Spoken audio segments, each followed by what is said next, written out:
कहीं साल 2025 का हाल साल 1941 जैसा तो नहीं हो गया, क्योंकि वायरल हो रहा है 84 साल पुराना कैलेंडर। दरअसल भारत में इस साल यानी साल 2025 में कई बड़ी घटनाएं घटी है। कुंभ भगदड़, पहलगाम अटैक, ऑपरेशन सिंदूर और अब अहमदाबाद प्लेन क्रैश। इन सभी घटनाओं के बीच साल 2025 के साथ साथ साल 1941 की भी चर्चा की जा रही है। सोशल मीडिया पर यह दावा किया जा रहा है कि यह साल 1941 जैसा ही है। फिलहाल दुनिया में ईरान और इजराइल का युद्ध चल रहा है। हाल ही में भारत और पाकिस्तान के बीच में हमले हुए हैं और वहीं साल 1941 में दुनिया दूसरे विश्व युद्ध से गुजर रही थी। इस साल जापान से अमेरिका के पर्ल हार्बर पर अटैक किया गया था और दूसरे विश्व युद्ध की शुरुआत हुई थी।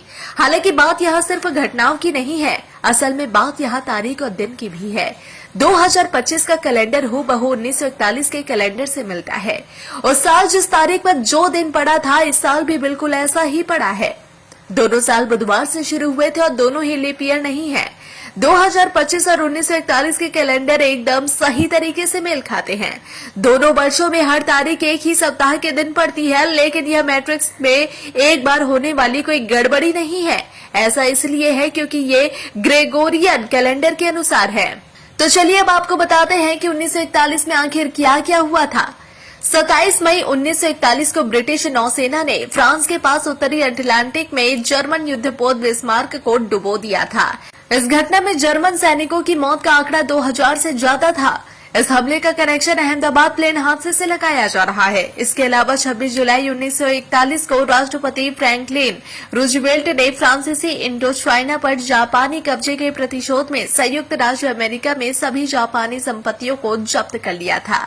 साल 1941 में नाजी जर्मनी ने सोवियत संघ पर आक्रमण करते हुए ऑपरेशन बारबारोसा शुरू किया था। जापान ने पर्ल हार्बर पर हमला किया, जिससे अमेरिका युद्ध में शामिल हो गया। यूरोप, एशिया और अफ्रीका में युद्ध तेज हो गए। इसी साल वैश्विक अर्थव्यवस्थाएं मंदी में और भी गहरी हो गई। वर्ष के अंत तक दुनिया पूरी तरह से युद्ध में डूब चुकी थी। वहीं इस साल दुनिया ने रूस यूक्रेन संघर्ष देखा है। इसके अलावा भारत के जम्मू कश्मीर के पहलगाम में आतंकवादी हमले के बाद भारत और पाकिस्तान के बीच 4 दिवसीय सैन्य संघर्ष चला। इस वर्ष की शुरुआत में गाजा और दक्षिणी लेबनान में बड़े पैमाने पर युद्ध चला। इसी बीच इजराइल हमास के बीच कई हमलों के बाद सीज फायर हुआ था, लेकिन इसी बीच इजराइल ने ईरान पर हमला कर दिया। इस साल महाकुंभ भगदड़, दिल्ली भगदड़, गुजरात की पटाखा फैक्ट्री में आग, पहलगाम आतंकी हमला, बेंगलुरु में आरसीबी के जश्न में भगदड़ और अहमदाबाद में प्लेन क्रैश जैसी दुखद घटनाएं घट चुकी है।